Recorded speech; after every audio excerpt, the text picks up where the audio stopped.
Sesaat lagi Anda akan mendengarkan program Renungan Sahabat Seperjalanan bersama Pendeta Wendy Pratama. Selamat mendengarkan.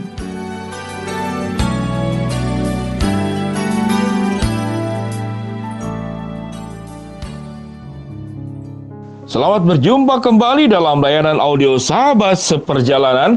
Hari ini adalah hari Minggu 29 November 2020. Tema daripada saat teduh dan renungan hari ini dengan judul Terus Diisi Tetap Kosong. Terus diisi tetap kosong. Firman Tuhan terambil dalam Mazmur 128 ayat yang pertama. Demikian bunyi firman Tuhan. Berbahagialah setiap orang yang takut akan Tuhan, yang hidup menurut jalan yang ditunjukkannya. Mari kita berdoa. Bapa yang di dalam sorga, hamba-Mu berdoa ya Tuhan buat sahabat seperjalanan dan kami semua, agar tatkala kami mengerjakan sesuatu, mengisi sesuatu, kami bisa meyakinkan bahwa apa yang kami isi di dalam kehidupan ini adalah sesuatu yang indah, sesuatu yang benar, dan sesuatu yang mulia. Jangan sampai kami mengisi sesuatu dalam kehidupan kami ini yang pada akhirnya di penghujungnya ternyata hanyalah kekosongan. Sesuatu yang hampa, sesuatu yang tidak berguna, dan sesuatu yang kemudian pada akhirnya berakhir dengan penyesalan. Di dalam nama Tuhan Yesus kami berdoa, amin.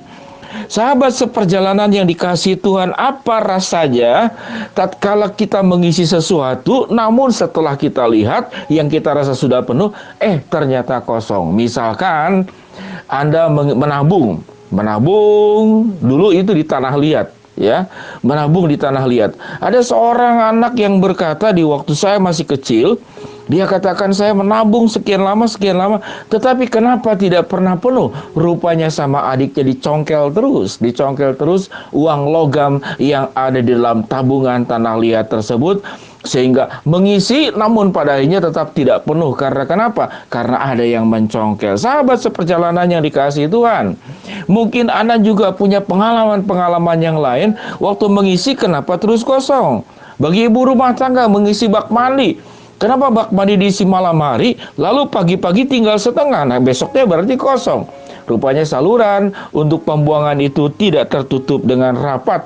Kita tidak suka tatkala mengisi sesuatu, lalu pada akhirnya berakhir dengan kosong.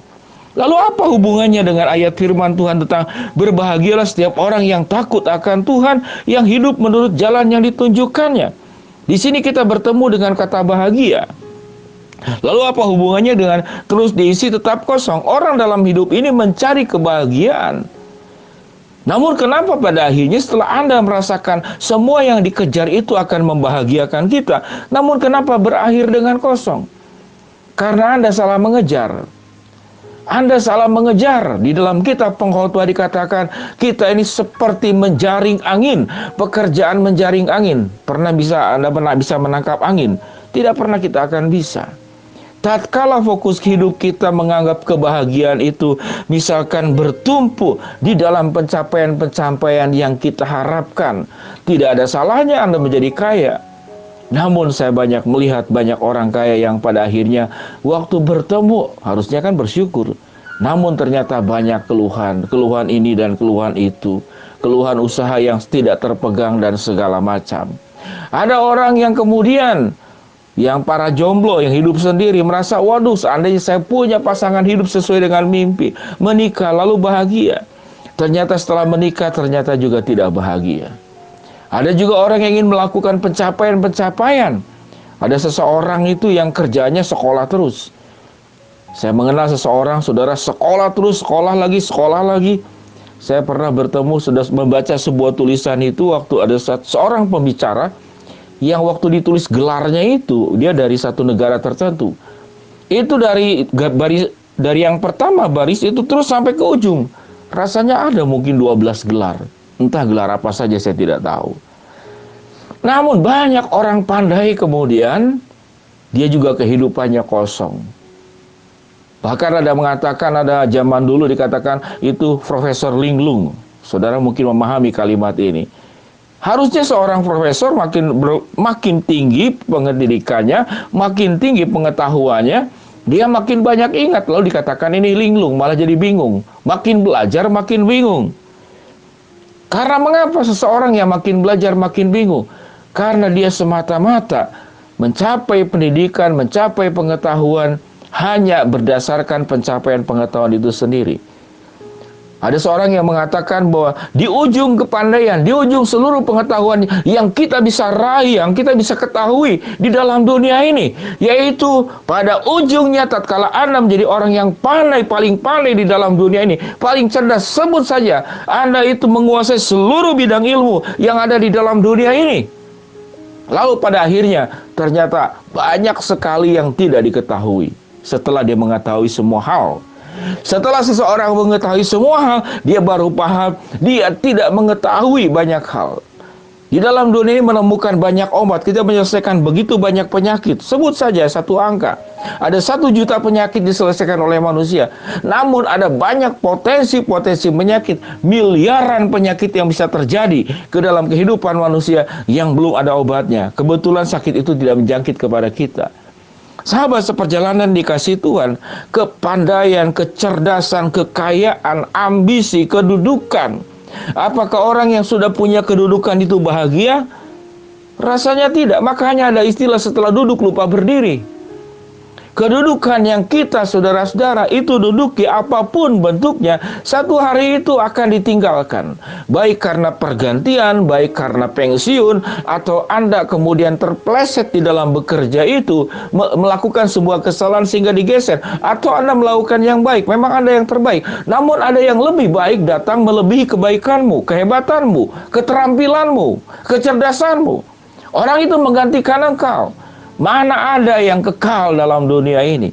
Tatkala kita kemudian menjadikan target kebahagiaan itu di dalam semua pencapaian-pencapaian tersebut, saudara pada akhirnya akan mengalami sebuah kekosongan jiwa yang begitu mendalam. Saudara akan mengalami yang namanya kesepian, rasa hampa, rasa hambar, sepi, dingin, rasa kesendirian. Bahkan di dalam keramaian seseorang bisa merasakan kesendirian. Sahabat seperjalanan, Alkitab sudah mengajarkan kepada kita bahwa kita sudah diberikan namanya itu hati nurani. Hati yang kemudian diberikan cahaya terang firman Allah. Dan hati nurani itu pada dasarnya Anda akan bahagia tatkala Anda bertemu dengan Allah, Anda dipenuhi oleh kebenaran firman Allah. Dan seperti Alkitab mengatakan, berbahagialah setiap orang yang takut akan Tuhan, yang hidup menurut jalan yang ditunjukkannya. Seseorang tatkala dikatakan takut akan Tuhan dan hidup menurut jalan yang ditunjukkannya, hidupmu akan penuh dengan sukacita, hidupmu akan penuh dengan kebahagiaan, hidupmu akan penuh dengan kebenaran. Engkau dipenuhi oleh kehidupan ini karena dipenuhi oleh kebenaran. Namun tatkala engkau dipenuhi dengan segala sesuatu yang ada di dalam dunia ini yang tidak ada kaitannya dengan kebenaran, yang tidak ada kaitannya dengan takut akan Tuhan, yang tidak ada kaitannya bagaimana hidup itu menurut jalan yang ditunjukkannya, di penghujungnya Anda akan mengalami kesepian, Anda akan mengalami kehampaan, Anda akan mengalami hidup dalam kehambaran. Dan Anda sedang mengisi sebuah kehidupan yang pada akhirnya kosong. Terus diisi namun tetap kosong. Di hatimu tidak ada kebahagiaan. Allah sudah memberikan hati yang diterangi oleh kebenaran firman Allah. Tatkala engkau hidup sekalipun dalam kesederhanaan ekonomi, engkau akan bahagia.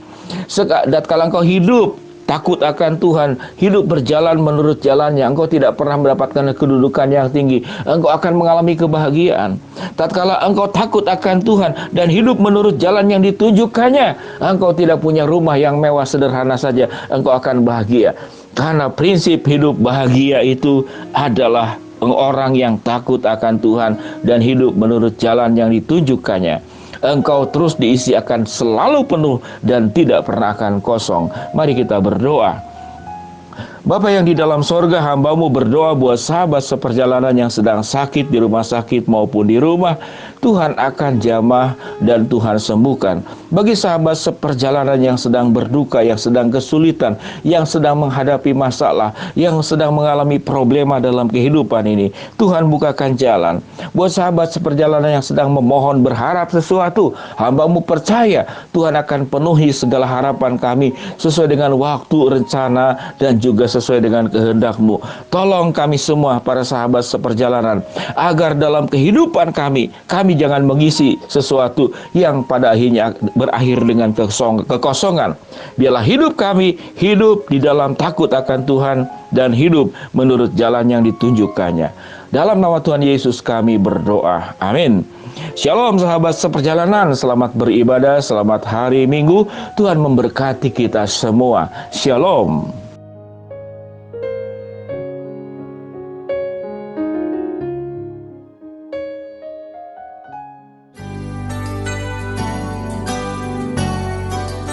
Anda baru saja mendengarkan program Renungan Sahabat Seperjalanan bersama Pendeta Wendy Pratama. Terima kasih atas perhatian Anda. Tuhan Yesus memberkati.